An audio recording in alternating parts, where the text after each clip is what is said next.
Of pressure to be joyful during the holiday season, and that can make this time of year especially difficult for those who aren't surrounded by loving family members or are otherwise struggling financially or emotionally.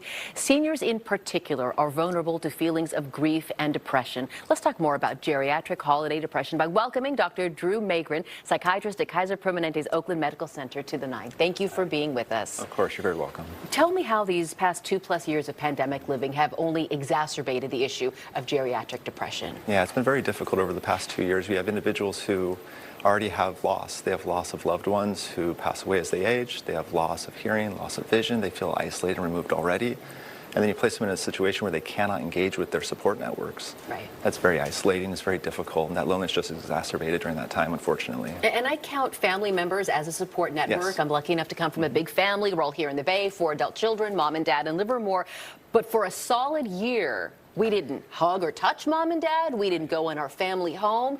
I mean, talks on the porch were nice, but it put a little bit of a distance. Yes, very much so. And so for individuals who are used to a tradition, right, around the holiday season, they have to be able to be comfortable pivoting a little bit from that tradition when it can't be met. And so, for instance, if you're used to going to dad's house all the time for the holidays, but now children are in Texas, children in New Jersey, or when we had COVID restrictions, we have to pivot and look for ways that we can still engage and create community.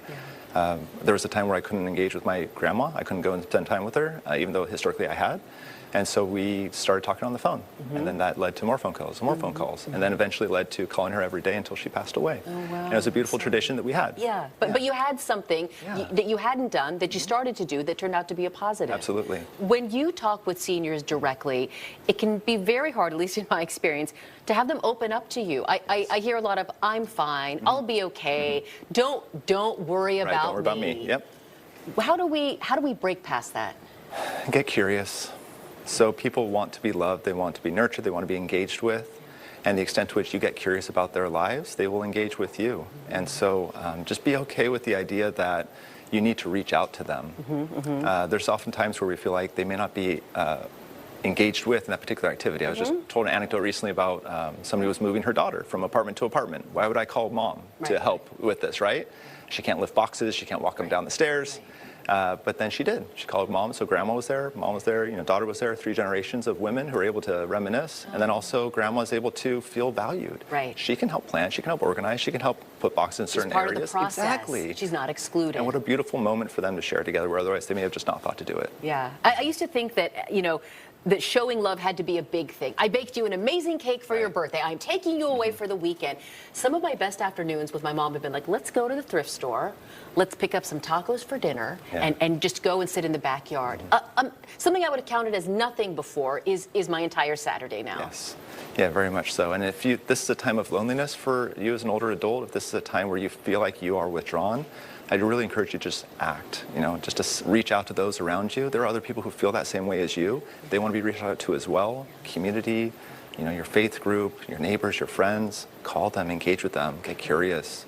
Just talk with them and reminisce. It can be very easy and fun to engage with someone who is bubbly and, like, yeah, let's go to the movies. You bet, let's take a stroll downtown.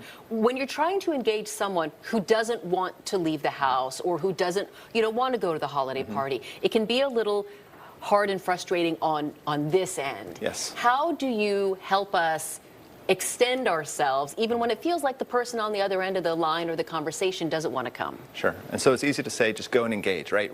Engage and call them, interact with them, go to their home, invite them. But if they don't want to be invited, what if they say no? Right.